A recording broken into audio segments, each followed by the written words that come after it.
저 여러분들이 한 절씩 교독하며 읽도록 하겠습니다. 이사야서 43장 1절에서 13절. 그러나 이제 여호와께서 말씀하신다. 야곱아, 너를 창조하신 분이 말씀하신다. 이스라엘아, 너를 만드신 분이 말씀하신다. 내가 너를 건져 주었으니 두려워하지 마라. 내가 내 이름을 불렀으니 너는 내 것이다. 내가 바다를 건널 때 내가 너와 함께 하겠고, 내가 강을 건널 때 휩쓸려 가지 않을 것이다. 내가 불 속에서 걸어갈 때 타지 않을 것이고, 불꽃이 내 몸을 태우지 못할 것이다. 나는 내 하나님 여호와, 이스라엘의 거룩한 자, 내 구원자다. 내가 이집트를 내 대속물로 주었고, 너를 대신해서 에티오피아와 스바를 내 주었다.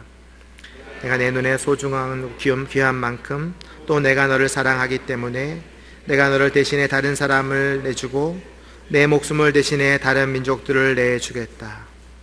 내가 너와 함께 있으니 두려워하지 마라. 내가 동쪽에서 내 자손들을 데려오고 서쪽에서 너를 모으겠다. 내가 북쪽에다 그들을 풀어주어라 하고 남쪽에다 그들을 잡아두지 마라 하고 말해야겠다. 아무리 멀어도 내 아들들을 거기서 데려오고 땅끝에서라도 내 딸들을 데려오게 하라. 그들은 내 피부치들, 내가 내 명예를 걸고 창조하고 만들고 지은 내 백성이다 하고 말하겠다. 눈이 있어도 눈이 멀어버린 사람들, 귀가 있어도 귀가 먹어버린 사람들은 출두시키라. 그 자리에 모든 민족이 함께 모였고 모든 백성이 모여 앉아있다. 그들 가운데 누가 이렇게 될 것이라고 선포했고 누가 예전에 우리에게 미리 보여주었느냐? 있다면 증인을 데려와서 자기들이 옳았음을 증명하게 하고 다른 사람들이 듣고 그것이 진실이다 하고 말하게 해 보아라. 여호와의 말씀이다. 너희가 내 증인들이다. 내가 뽑은 내 종이다. 내가 너희를 뽑은 것은 너희가 나를 알고 믿고 내가 하나님임을 깨닫게 하려는 것이다. 나보다 앞서 만들어진 신이 없으며 나 이후로는 없을 것이다. 내가 바로 여호와다. 나밖에는 구원자가 없다. 내가 나타냈고 구원했고 선포했다. 너희 중에는 이렇게 한 이방신이 없다. 너희가 내 증인들이다. 여호와의 말씀이다. 13절 함께 읽겠습니다. 그렇다. 나는 태초부터 하나님이었다. 어느 누구도 내 손에서 건져낼 사람이 없다. 내가 하는 일을 누가 막겠느냐. 아멘. 우리에게 사랑의 기술로 잘 알려진 심리학자이며 사상가인 에리 프롬이 쓴 책 중에 소유냐 존재냐라는 책이 있습니다. 저자는 이 책에서 현대사회는 과학과 기술의 발전으로 엄청난 물질적 풍요를 누리고 있음에도 불구하고 지구 반대편에는 여전히 수백만의 사람들이 굶주리고 있다라고 말합니다. 기술의 무분별한 발달을 통해서 생태계가 파괴되고 그 기술로 또 살상하는 무기를 만들고 사람들은 가지고 있으면서도 더 가지려고 하고 그 결과 인간들이 갈등이 생기고 빈부격차가 심해지는 이런 사회현상에 대하여 비판하고 있습니다. 인간의 한계와 추악함에 대해서 비판하고 병적인 인간의 성격과 심리를 날카롭게 비판하고 있습니다. 결론은 이것입니다. 소유에 집착하지 말고 존재하라. 뭔가 가지려고 하지 말고 내가 지금 가지고 있는 것에 만족하고 내 현재의 삶에 대하여 나의 존재에 대하여 감사해야 이런 뜻입니다. 저는 아마 이 시대가 소유에 집착하는 시대라고 생각을 합니다. 정말로 많은 사람들이 차를 한 대 사더라도 그 새 차는요 목숨과도 같은 차가 돼버려요. 가다가 누가 살짝 긁기만 해도 이거는 내 몸이 긁어지는 것 같은 막 입에서 막 욕이 나오고 핸드폰을 하나 사더라도 그 기스가 하나 나면은 내 삶에 기스가 난 것처럼 살아요. 내 소유, 내 자녀가 누구한테 맞고 오잖아요? 그럼 내가 맞은 것 같아요.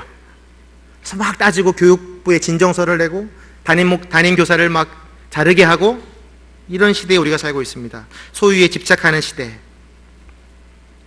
하나님의 백성인 이스라엘 백성들도 지금 뭔가에 집착하는 삶을 살고 있었어요. BC 586년부터 70년 동안 이스라엘 백성들이 바벨론의 포로에 있었어요. 우리가 지난번에 광복절이었잖아요. 일제 치하에 있다가 해방되었잖아요. 인류의 가장 치욕적인 그날, 일제 치하에 있었던 날, 이스라엘도 똑같이 70년 동안 이 바벨론이라는 주인을 모시고 살았어요. 그래서 이들은 어디에 집착하게 되었냐면 자기의 주인 바벨론, 바벨론의 문화, 자기 주인들에게 잘 보여야 자기가 편하니까, 이런 자신의 존재를 잃어가는 사람들에게, 그리고 자기의 주어진 것에만 집착하려고 하는 이스라엘 백성에게 하나님께서 오늘 사랑의 메시지를 전하고 계십니다. 1절 말씀 같이 한번 읽겠습니다. 시작. 그러나 이제 여호와께서 말씀하신다. 야곱아, 너를 창조하신 분이 말씀하신다. 이스라엘아, 너를 만드신 분이 말씀하신다. 내가 너를 건져주었으니 두려워하지 마라. 내가 내 이름을 불렀으니 너는 내 것이다. 하나님이 이스라엘을 부르실 때 첫 번째는 야곱이라고 부르세요. 야곱, 너를 창조하신 분이 말씀하신다. 두 번째 부를 때는 이스라엘, 너를 만드신 분이 말씀하신다. 야곱과 이스라엘의 차이점이 무엇일까? 야곱이 진정한 하나님을 만나기 전에 이름이 야곱이에요.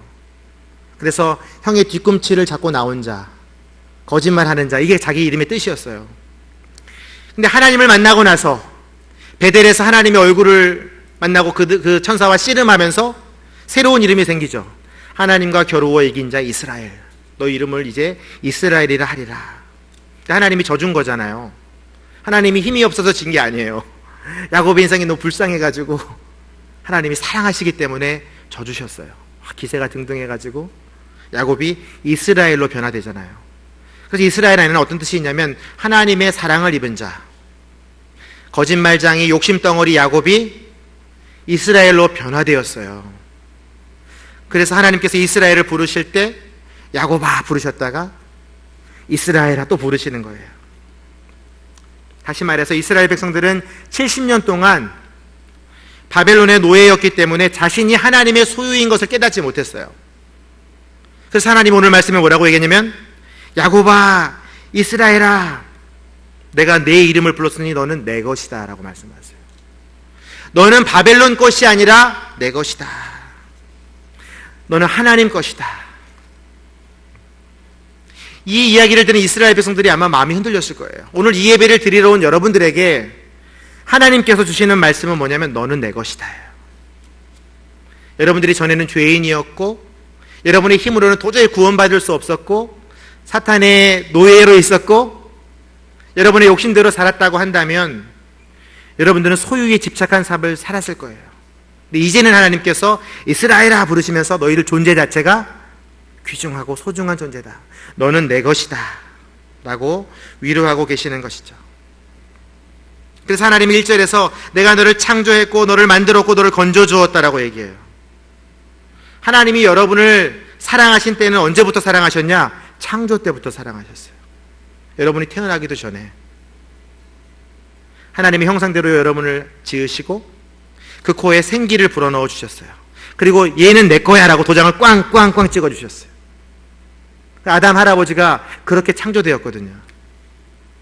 그래서 여러분들 가운데에는 하나님 것이다 라는 보이지 않는 도장이 다 찍혀져 있어요. 근데 그때 당시 성령님은 어떤 일을 하셨을까? 창조의 당시에 그때도 성령님께서 임재하셔서 이 창조에 관여하셨어요. 창세기 1장 2절 말씀 같이 한번 읽겠습니다. 시작. 땅은 형태가 없고 비어 있었으며 어둠이 깊은 물 위에 있었고 하나님의 영은 수면 위에 움직이고 계셨습니다. 이것이 창세기 1장 2절의 말씀인데요. 그 땅에 하나님의 영이 수면 위에 운행하고 계셨어요. 우리가 창조될 때, 하나님이 우리를 사랑하실 때, 하나님이 우리를 내 것이라고 선포하시는 그 순간에 성령님은 수면 위에서 운행하고 있어요. 이것을 수면 위에서 운행하다는 것을 원어적으로 해석을 하면 닭이 달걀을 품듯이 품고 있다 이런 표현을 씁니다.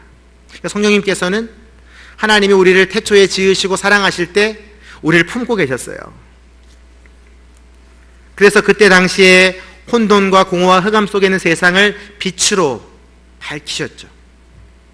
여러분들 가운데 혹시 삶이 혼란하고 고통스럽고 고난 가운데 있는 분들이 있다면 그냥 한마디만 하세요. 성령님 임하시옵소서. 그럼 여러분을 품고 있던 그 성령님께서 닭이 알을 품듯이 싹 여러분 안으로 들어올 거예요. 그러면서 여러분의 마음 가운데 고난을 몰아내시는 거죠. 그것이 하나님이 우리를 처음으로 창조하시고 사랑하실 때 너는 내 것이다 라고 낙인을 찍으실 때 성령께서 임재하셔서 하신 일이에요.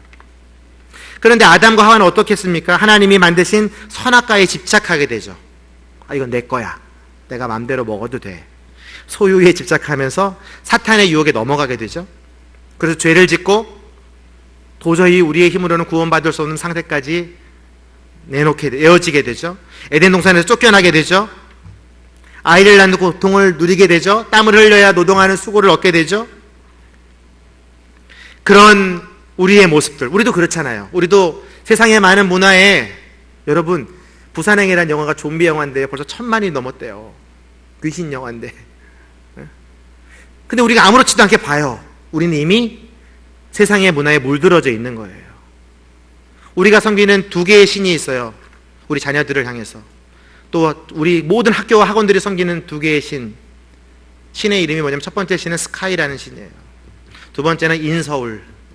어떻게든 스카이 아니면 인서울에 집어넣어야 되는, 우리도 모르게 주의를 어기게 되고 자녀들을 학원으로 보내야 하는, 그게 당연한 시대가 되어버렸어요. 이미 우리는 선악과를 먹고 있고 거기에 집착하고 있고 바벨론의 노예가 되어가고 있는 거예요. 그런 우리들을 향해서 하나님께서 말씀하십니다. 야곱아, 이스라엘아, 너는 내 것이다. 너는 나의 소유다. 내가 너를 건져주었다.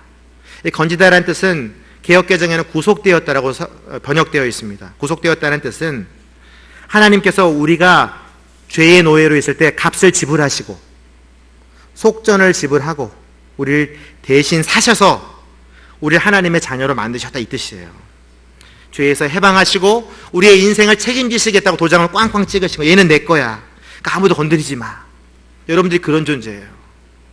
하나님의 소유로, 하나님의 이름을 부여한 존재.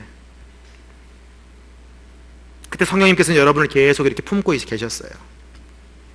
그렇다면 이 성령님께서 그런 우리의 삶, 하나님이 지명하여 부른 우리의 삶을 어떻게 인도하실까? 말씀 2절 말씀, 오늘 본문 말씀 함께 읽겠습니다. 시작. 내가 바다를 건널 때 내가 너와 함께 하겠고 내가 강을 건널 때 휩쓸려 가지 않을 것이다. 내가 불 속에 걸어갈 때 타지 않을 것이고 불꽃이 내 몸을 태우지 못할 것이다. 아멘. 이스라엘 백성들이 출애굽할 때 하나님께서 모세를 통해 홍해를 가르치죠. 바다를 건널 때 내가 너와 함께 했고, 이스라엘 백성들이 여호수아를 따라서 요단강을 건널 때 하나님 요단강을 갈라주세요. 네가 강을 건널 때 휩쓸리지 않았고, 다니엘의 세 친구가 타는 풀무 가운데 있을 때 하나님께서 그들을 태우지 않으셨어요. 네가 불 속을 걸어갈 때 타지 않을 것이고. 하나님은요, 바다와 강과 불 속에 있는 우리들을 건져주시는 분이세요. 늘 함께 하심으로. 그것이 성령님께서 임재하실 때 일어나는 현상이에요. 하나님은 우리의 이 현세를 사는 우리들에게 성령 하나님을 보내셔서 날마다 우리를 도와주세요. 성령님은 헬라어로 파라클레이토스라고 하는데요, 파라칼레오라는 동사에서 온 거예요. 파라는 누구 옆에 있다, 전치사고, 칼레오는 부르다, 콜, 이 뜻이에요. 그러니까 옆에 있도록 부름을 받은 자. 그래서 옆에서 우리를 도와주시고 함께 하시고 위로하시는 분이 성령님이세요. 늘 함께 하시는 분이세요. 여기에 너희들이 바다를 건널 때, 강을 건널 때, 불 속에 걸어갈 때, 이 걷다란 뜻, 건너가다는 뜻이 어떤 뜻이냐면 미완료형이에요. 현재도 우리가 회사를 가고 직장을 가고 학교를 가잖아요. 그것이 미완료형이기 때문에 지금 우리에게도 적용되는 동사예요. 우리가 길을 걸어갈 때, 우리가 학교에 갈 때, 우리가 병원에 갈 때, 우리가 직장에 갈 때 하나님 우리와 함께 하신다는 약속이에요. 저는 실제로 이 불이 우리를 태우지 못하는 예화를 지난 8월 14일 날 듣게 됐어요. 제가 너무너무 사랑하는 CGNTV의 윤영중 국장이란 분이 있는데, 이분이 지금 CGNTV 인도네시아 지사의 국장으로 계십니다. 가족들은 이제 다 거기 있고 딸이 둘이 있고 그 아내는 저랑 또 오늘 이렇게 해서 간사를 같이 해가지고 친해요. 근데 제가 페이스북을 딱 보다가 깜짝 놀랐어요.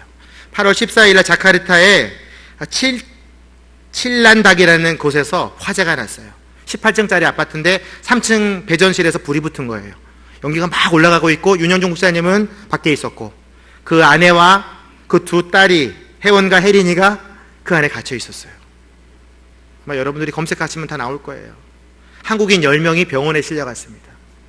12층에서 그들이 구조됐어요. 그 불 가운데에서 30대의 소방차가 오고 난리가 났었는데 윤영중 국장은 밖에서 뭘 했겠어요? 아무것도 할 수 있는 게 없는 거예요. 성령님 도와주십시오. 내가 이 선교지에서 내 모든 젊음을 불사르고 있는데 하나님 도와주십시오. 우리 가족들 태우지 마시고 살려주십시오. 물론 그 중에 이제 한국인 중에 몇 분은 중환자실에 입원했다고 합니다. 근데 이 가족들은 하나님께서 불 가운데에서 지켜주셨다. 이걸 남긴 거예요. 자기 이제 페이스북에. 그래서 제가 마침 이 말씀을 준비하고 있어서 2절 말씀을 딱 보내줬어요. 불 속을 걸어갈 때 타지 않을 것이고 불꽃이 내 몸을 태우지 못할 것이다. 하나님 그런 분이에요. 하나님의 사람들을 불 속에서 구원해 주시는 분. 그렇다면 하나님께서 우리를 사랑하시고 너는 내 것이라 소유 삼으시고 함께 하시는 분이신데 얼마나 우리를 사랑하시는 분일까?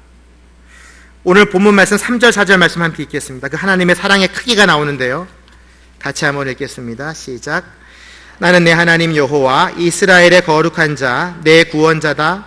내가 이집트를 내 대속물로 주었고 너를 대신해서 에티오피아와 스바를 내 주었다. 내가 내 눈에서 소중하고 귀한 만큼 또 내가 너를 사랑하기 때문에 내가 너를 대신해 다른 사람을 내주고 내 목숨을 대신해 다른 민족을 내주겠다. 하나님 우리를 너무너무 사랑하셔서 이집트를 희생제물로 삼으셨대요. 이스라엘을 구원하시기 위해서 에티오피아와 스바를 내주시겠대요. 거룩한 하나님, 만군의 여호와 하나님, 구원자 하나님께서 모든 이 대속물들을 아깝지 않게 멸망시키시고 그 이스라엘 백성을 살리시겠대요. 그리고 4절에 이렇게 말씀하시죠. 내가 내 눈에 소중하고 귀한 만큼 또 내가 너를 사랑하기 때문에. 이 공동 번역에는 이게 어떻게 번역되어 있냐면 네가 내 눈에 들어가도 아프지 않을 아이야. 마치 내가 사랑하는 아이를 낳았을 때 그런 고백하잖아요. 이 아이는 내가 눈에 넣어도 안 아프는 아이야. 너무너무 사랑할 때 쓰는 표현이잖아요. 하나님이 여러분을 향해서 지금 내 눈에 소중하고 귀한 만큼, 다른 번역에는 보배롭고 존귀한 자다 이렇게 말씀하십니다. 그렇기 때문에 하나님께서는 어떠한 대속물을, 어떠한 대가를 치르고라도 우리를 사랑하시는 거예요. 신약으로 이 하나님의 마음이 넘어와서 모든 인류를 구원하시기 위해서 예수 그리스도가 십자가를 져야만 했잖아요. 근데 예수님도 인간이셨거든요. 그래서 겟세마네 동산에서 제자들을 보고 기도하라고 그러고 자기도 이제 멀리 떨어져서 기도하고 있는데 기도가 안 되시는 거예요. 하나님 막 기도하다가 피가 땀이 되도록 기도하다가 하나님 제발 이 잔을 제가 안 지면 안 되겠습니까? 너무 두렵습니다. 예수님 그렇게 기도하셨다니까요. 그때 하나님의 영이 이제 예수님에게 임했겠죠. 그 순간에. 그리고 예수님의 기도가 변화되죠. 그게 성령의 임재예요. 강력한 성령의 임재가 예수 그리스도의 마음 가운데 임하여서 주님의 뜻이면 제가 따르겠습니다. 하나님은 자신이 너무너무 사랑하는 그 독생자 예수 그리스도를 내어주실 만큼 우리를 사랑하시는 분이세요. 그리고 너는 내 것이다. 자기 아들은 죽이시고 너는 내 것이다. 다시 말해서 예수 그리스도보다 우리가 더 귀한 거예요. 여러분 대단한 존재예요. 성령의 임재 가운데 예수님의 기도가 변화됐잖아요. 공동번역 성경의 번역대로 여러분들에게 그렇게 제가 얘기해 볼게요. 여러분은 하나님의 눈에 넣어도 아프지 않는 귀염둥이 사랑입니다. 이렇게 번역되어 있어요. 그 극진한 사랑, 예수 그리스도를 내어줄 만큼의 사랑. 그래서 여러분들은 귀해요. 그래서 여러분들은 존귀해요. 그래서 옆에 사람들에게 함부로 하면 안 돼요. 너는 내 것이다 이 뜻은 뭐냐면 옆에 있는 사람도 하나님 것이라는 얘기잖아요. 함부로 대하시면 안 되죠. 사랑하고 섬겨야 되겠죠. 그리고 하나님께서 우리를 그렇게 사랑하신 이유가 있어요. 왜 이렇게 하나님 우리를 사랑하실까? 성령님을 움직여서라도 어떻게 이렇게 구원하시려고 노력하실까? 우리가 어떤 존재인가? 존귀하고 보배로운 존재인데 실제로 우리는 정말 존귀하고 보배로운 존재인가? 오늘 말씀은 그렇지 않다라고 얘기해요. 우린 형편없는 존재예요. 8절 말씀 함께 읽겠습니다. 8절 말씀 시작. 눈이 있어도 눈이 멀어 버린 사람들, 귀가 있어도 귀가 먹어버린 사람들을 출두시키라. 이게 무슨 얘기냐면 하나님께서 우리를 너무너무 사랑하셔서 너는 내 것이라 부르시고 우리의 그 사랑을 다 표현하신 다음에 하시는 일이 뭐냐면 우리를 통해서 하나님이 얼마나 위대하시고 유일하시고 구원자이시며 거룩한 분이신지를 증명하길 원하셨어요. 그래서 갑자기 장면이 어떻게 바뀌냐면 막 열심히 그 바벨론의 포로처럼 노예처럼 살던 그 장면에서 그림이 이 어떠한 재판장으로 딱 그림이 바뀐 거예요. 이사야서는 이스라엘 백성들에게 주어진 예언서잖아요. 환상을 보여주는 책이기 때문에 갑자기 이게 확 바뀌어요. 그림이 재판장으로 딱 변해요. 그리고 증인들을 출두시킵니다. 누가 출두됩니까? 이스라엘 백성들과 이방 백성들이 전부 다 그 자리에 모여 앉아 있습니다. 여러분들을 다 하나님께서 증인으로 지금 부르신 거예요. 증인으로. 그런데 그 증인에 나와 있는 여러분들의 모습이 어떤 모습이에요? 눈이 있어도 눈이 멀어버린 사람들, 귀가 있어도 귀가 먹어버린 사람들. 왜? 우리는 우리 소유에 집착하며 살았기 때문에 하나님을 볼 수가 없는 거예요. 육신의 탐욕과 안목의 정욕과 세상의 자랑 때문에 우리가 하나님을 볼 수 없는 거예요. 이 지금 말씀을 막 듣고 있다가도 다른 생각 있잖아요. 내가 가지고 있는 자동차, 내가 가지고 있는 핸드폰, 내 자녀, 내 예금의 잔고, 이런 것들이 막 생각나면은 이 말씀이 안 들리는 거예요. 내가 소유하고 집착하는 것 때문에. 근데 그 귀를 열어주시는 분이 누구세요? 바로 성령님이세요. 보이진 않는데 보이게 하시는 분, 들리지 않는데 듣게 하시는 분. 로마서 8장 9절 말씀 함께 읽겠습니다. 로마서 8장 9절 시작. 그러나 하나님의 영이 여러분 안에 거하시면 여러분은 육신에 있지 않고 성령 안에 있습니다. 누구든지 그리스도의 영이 없으면 그리스도의 사람이 아닙니다. 여러분 마음 안에는 성령님이 계시지만 또 우리의 욕심이 있어요. 막 싸워요. 그래서 소유하거나 집착하게 되고 하나님을 보지 못하게 돼요. 근데 하나님이 임하시고 성령이 임하시면 내가 누가 되냐면 그리스도의 사람이 된대요. 하나님의 소유가 된대요. 그래서 우리가 그분을 알아보게 되고 그분의 말씀을 알아듣게 되는 거예요. 하나님은 그런 분이세요. 우리가 알아듣도록 또 만드시는 분이에요. 걱정하지 마세요. 내 남편이 아무리 제가 얘기를 하고 전도를 해도 교회를 안 와요. 걱정하지 마세요. 하나님이 성령님을 보내시면 한 번에 끝나는 거예요. 그리고 나서 하나님은 우리의 이름을 계속해서 부르시며 그분의 사랑을 또 고백하세요. 7절 말씀 같이 한번 읽겠습니다. 7절 시작. 그들은 내 피부치들 내가 내 명예를 걸고 창조하고 만들고 지은 내 백성이다 하고 말하겠다. 여기서 피부치라는 말은 내 이름으로 불리는 자라는 뜻이에요. 내 이름으로 불리는 자. 왜냐하면 이스라엘 백성들은 자기들이 아이들이 나오면은요 다 아버지의 이름을 붙였어요. 눈의 아들 여호수아, 이새의 아들 다윗. 성경에 보면 항상 아버지 이름이 먼저 나와요. 그게 피부치란 뜻이에요. 너희들은 내 피부치다. 다시 말해서 여러분들 안에 하나님의 이름이 숨겨져 있다라는 거예요. 여러분 하나님의 자녀, 하나님이 너는 내 것이다 그러셨잖아요. 오늘 여러분들은 그 약속 가운데 들어와 있는 거예요. 하나님의 이름이 숨겨져 있는 거예요. 그래서 여러분들에게 보배롭고 존귀한 거예요. 누가 만들었냐에 따라서 예술품은 그 가격이 결정이 돼요. 피카소가 만들면 피카소의 가치만큼 가격이 올라가는 거예요. 근데 오늘 말씀은 뭐라고 얘기하냐면 하나님이 만드셨대요. 이사야서 43장 21절 보면 너희들은 너희들 나를 찬양하게 하려고 손수 만든 걸작품이다 이렇게 되어 있어요. 너희들은 God made masterpiece다. 하나님이 만든 걸작품이다. 여러분 자신을 향해서 한번 선포해 보세요. 저를 따라서 해보세요. 나는 하나님의 걸작품입니다. 그게 여러분의 정체성이에요. 얼마나 멋있어요. 그래서 하나님은 오늘 1절에 너는 내 것이다, 7절에 너는 내 피부치다, 계속 이 말씀을 하시는 거예요. 근데 제가 이것을 계속 묵상하다가 아주 귀한 걸 깨달았어요. 너는 내 것이다. 이 말씀 안에 엄청난 하나님의 교훈이 숨겨져 있어요. 제가 사실은 이 설교를 준비하면서 지난 주일부터 엄청난 영적 전쟁을 겪었습니다. 내 마음 가운데 사실은 불평이 좀 있었어요. 제가 이제 동누리 공동체 여수 아우리치를 굉장히 은혜롭게 마치고 돌아왔거든요. 근데 그 한 주간 동안 제가 새벽기도 담당이었어요.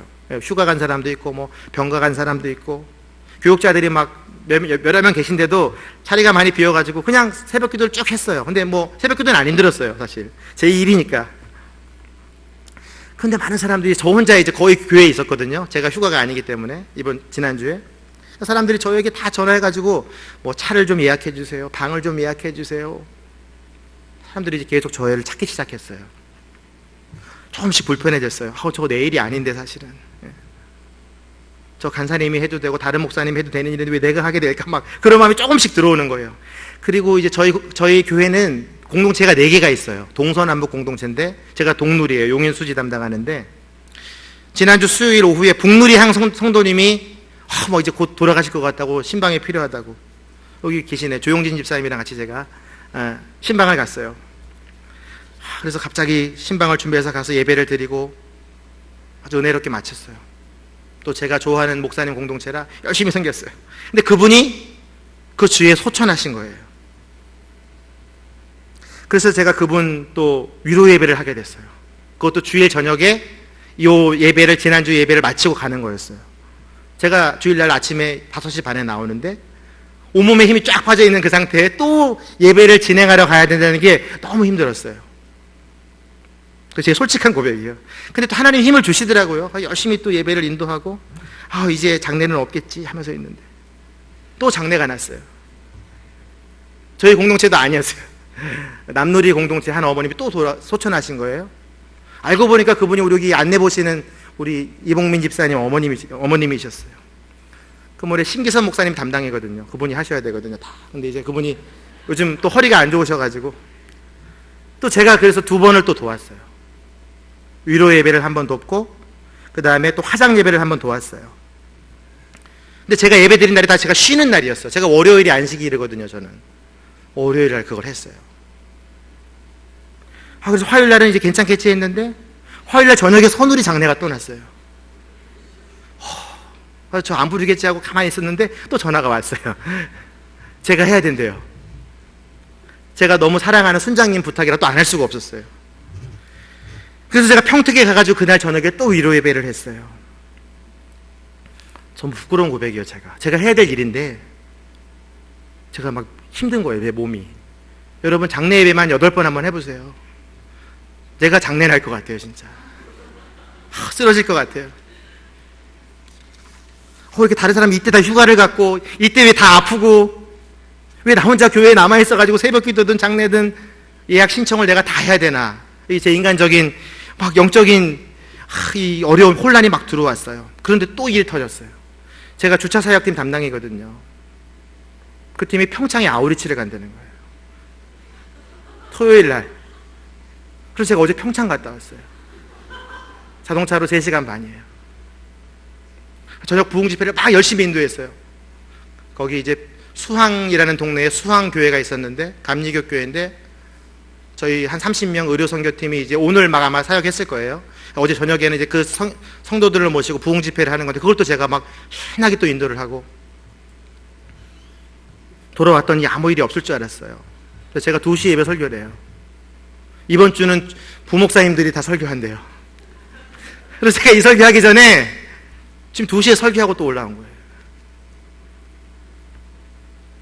제가 오늘 아침에 눈을 딱 떴는데 제 눈이 이렇게 퉁퉁 부어 있더라고요. 제가 사실은 목이 좀 아파요, 지금도. 이번 주 제가 자세히 보니까 10번의 예배를 제가 인도했어요. 요게 10번째예요.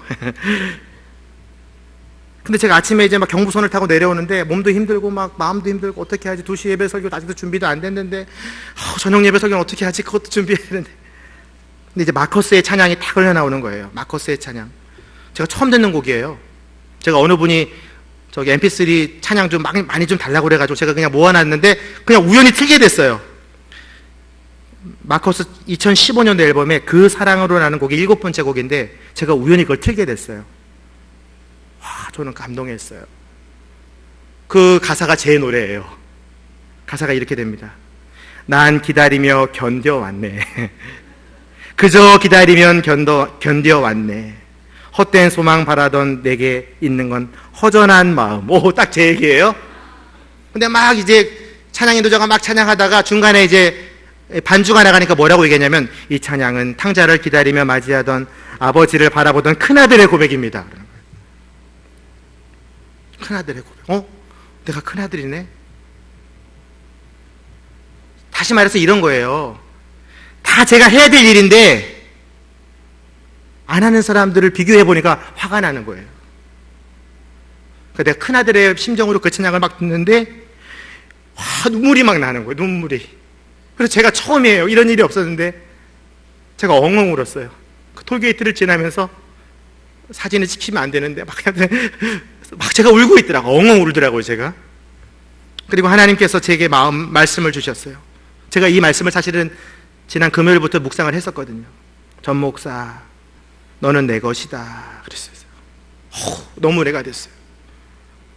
큰아들과 같은 마음으로, 허전한 마음으로 아버지의 그 사랑에 막 시샘하고 있는 큰아들의 마음 가운데 하나님께서, 야, 큰아들 너도 내 거야. 전 목사, 너는 내 거다. 더 크게 들렸어요, 소리가. 막 계속 울었어요, 저는. 네가 가지고 있는 모든 것은 다 내 것이다 그러셨어요.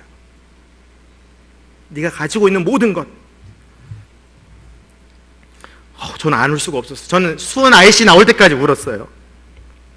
네가 장례로 섬겼던 북누리도 내 것이고, 남누리도 내 것이고, 동누리도 내 것이고, 네가 불평하며 자리를 채웠던 새벽기도도 내 것이고, 평창 아울리치 수왕교회 교인도 내 것이고, 네가 불평한 모든 것들, 네가 병가로 쉬고 있는 목사님들도 내 것이고, 휴가 가 있는 목사님도 내 것이고. 그런데 막 눈물이 나는 거예요. 다 하나님 거였구나. 내 거 아니었구나. 그러니까 너무 제가 불쌍한 거예요. 부끄러운 거예요, 하나님께. 하나님 죄송합니다. 그래서 저는 하나님 것이죠. 제가 받은 모든 것이 하나님 것이죠.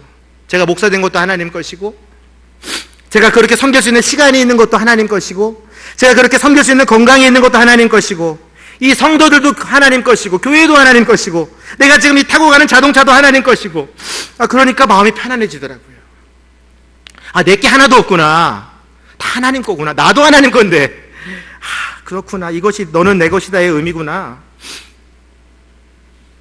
저는 톨게이트에서 수원 IC까지 15분 동안 이 설교가 다 정리가 됐어요. 너는 내 것이다. 여러분에게 주어진 것이 다 하나님 거래요. 여러분의 재물도, 여러분의 시간도, 여러분의 자녀도, 여러분의 직장도, 여러분의 이 교회도. 그러니까 컴플레인 할 수 있어요, 없어요? 못하죠. 하나님 거니까. 우리 하나님이 지으셨잖아요. 여러분 소유가 아니에요. 그래서 하나님이 오늘 10절 말씀에 이렇게 이야기하십니다, 우리에게. 왜 우리를 하나님이 지으시고 그렇게 내 것이다라고 하고 내게 모든 것을 주셨을까? 이유는 딱 한 가지예요. 10절 말씀 함께 읽겠습니다. 시작. 여호와의 말씀이다. 너희가 내 증인들이다. 내가 뽑은 내 종이다. 내가 너희를 뽑은 것은 너희가 나를 알고 믿고 내가 하나님을 깨닫게 하려는 것이다. 나보다 앞서 만들어진 신이 없으며 나 이후로도 없을 것이다. 하나님이 우리 보고 뭐라고 얘기하시냐면, 내가 너희는 내 것이다. 사랑한다. 너는 내는 피부치다. 너희에게 내 이름을 두었다. 네가 가진 모든 것은 내 것이다. 결론은 뭐냐면 내 증인이 되어줄 수 있겠냐. 딱 한 가지. 하나님이 사랑을 많이 받았어요. 우리는 이미 그 성령의 인도하심으로, 깨닫게 하심으로 여러분 다 구원받은 사람들이 됐다고요. 그럼 뭘 해야 돼요? 이제 하나님의 사랑을 다 받았는데 그리고 끝나요? 우리의 인생이? 아니에요. 왜 우리를 너는 내 것이다 라고 모든 것을 바치면서까지 사랑하실까? 너가 내 증인이 될 수 없겠니? 하나님이 여러분에게 말씀하시는 거예요. 너가 내 종이 될 수 없겠니? 내가 너희를 뽑은 것은 너희가 나를 알고 믿고 내가 하나님인 것을 깨닫게 하려는 것이다. 그래서 여러분들 재판장에 다 모이게 하셔가지고 여러분들을 증언하게 하길 원하시는 거예요. 그 여러분들은 뭐라고 얘기해야 돼요? 예, 하나님, 저는 하나님의 것입니다. 하나님이 원하시는 대로 살겠습니다라고 고백해야죠. 그것이 뭐냐면 증인으로 사는 거예요. 종으로 사는 거예요. 그게 우리의 사명이에요. 성령님을 우리가 만나고 임재를 하게 되면은 우리의 사명이 깨달아져요. 하나님 날 이렇게 사랑해 주셨지. 그 아들도 죽이셨지. 그리고 내게 가정도 주시고 자녀도 주시고 재물도 주시고 직장도 주시고 다 주셨지. 그럼 내가 뭘 해야 되지? 증인이 돼야 되는구나.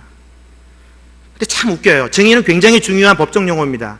사건이 승소가 되려면 결정적인 증인이나 증거가 나와서 명확하게 재판이 끝나야 돼요. 근데 이 증인으로 나온 우리들이 어떤 자들이에요? 아까 뭐라고 읽었어요? 우리가 눈으로 보아도 보지 못하고 귀로 들어도 듣지 못하는 그런 상태에 있는 연약한. 근데 성령이 임하시면 어떻게 돼요? 그것을 보게 되죠. 그것을 깨닫게 되죠. 그걸 알게 되죠. 그걸 선포하게 되죠. 이 부탁을 받은 사람들이 누구예요? 너가 좀 증인이 될 수 없겠니? 제자들이잖아. 예수님의 제자들. 3년 동안 예수님의 기적을 다 봤어요. 그들은. 십자가 질 때 그들이 있었어요? 없었어요? 없었어요. 도망갔어요. 배신자들이죠. 근데 하나님이 예수님이 다 그들을 불러요.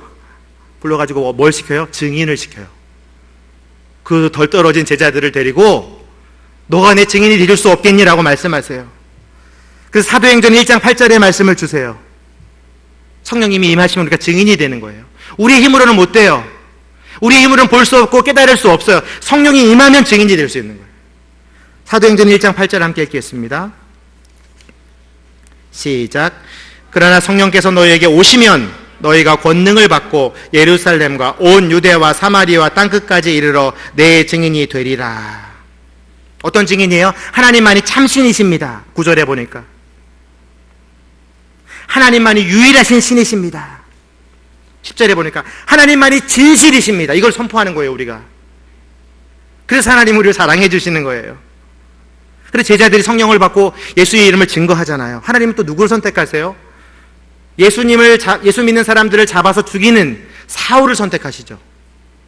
그가 다메섹으로 예수 믿는 사람들을 잡아가지고 옥에 가두려고 가는데 하나님 만나주시죠. 뭐라고 얘기하세요?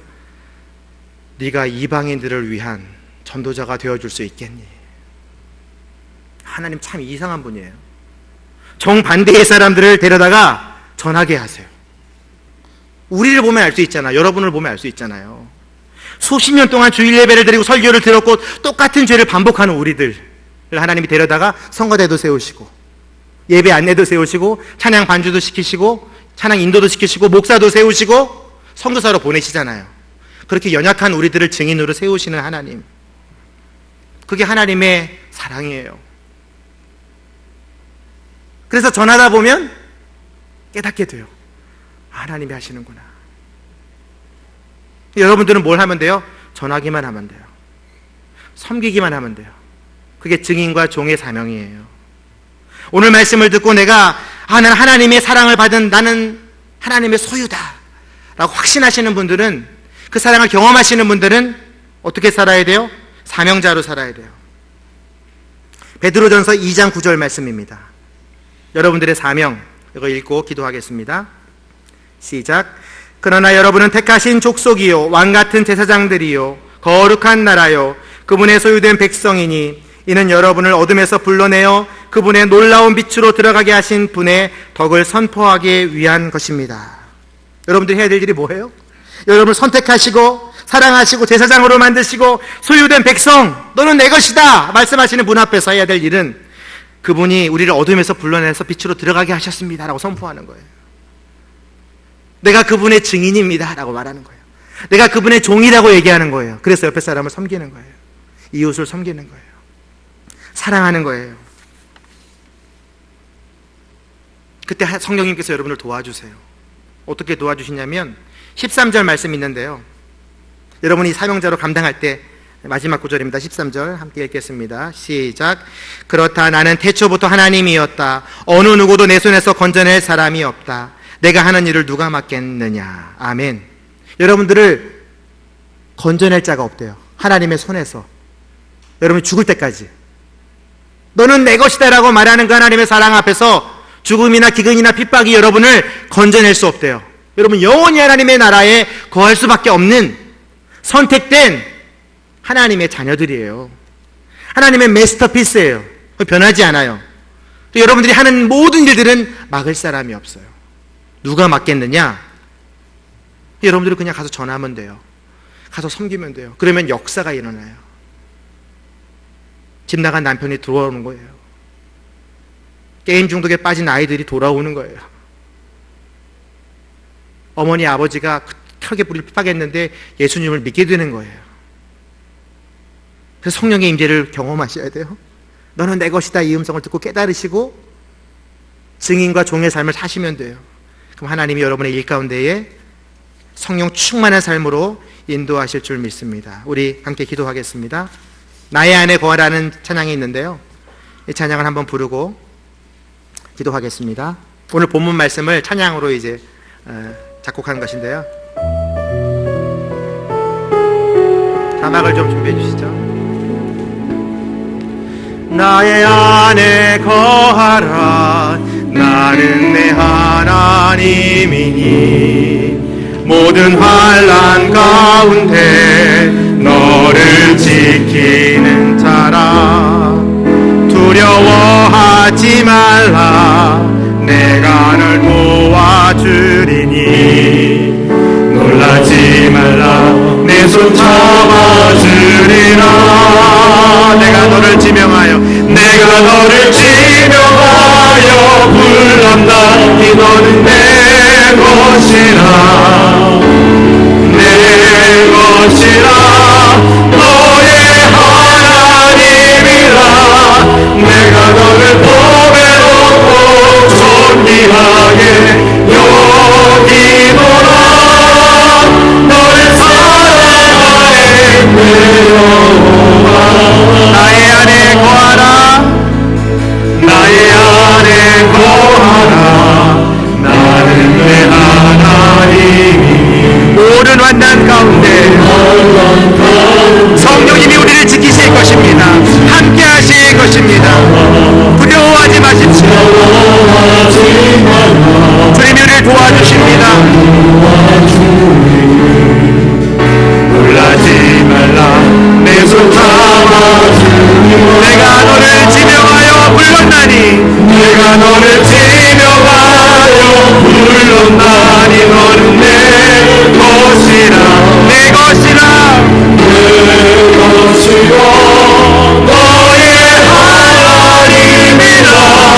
내가 너를 보배롭고 존귀하게 여기노라.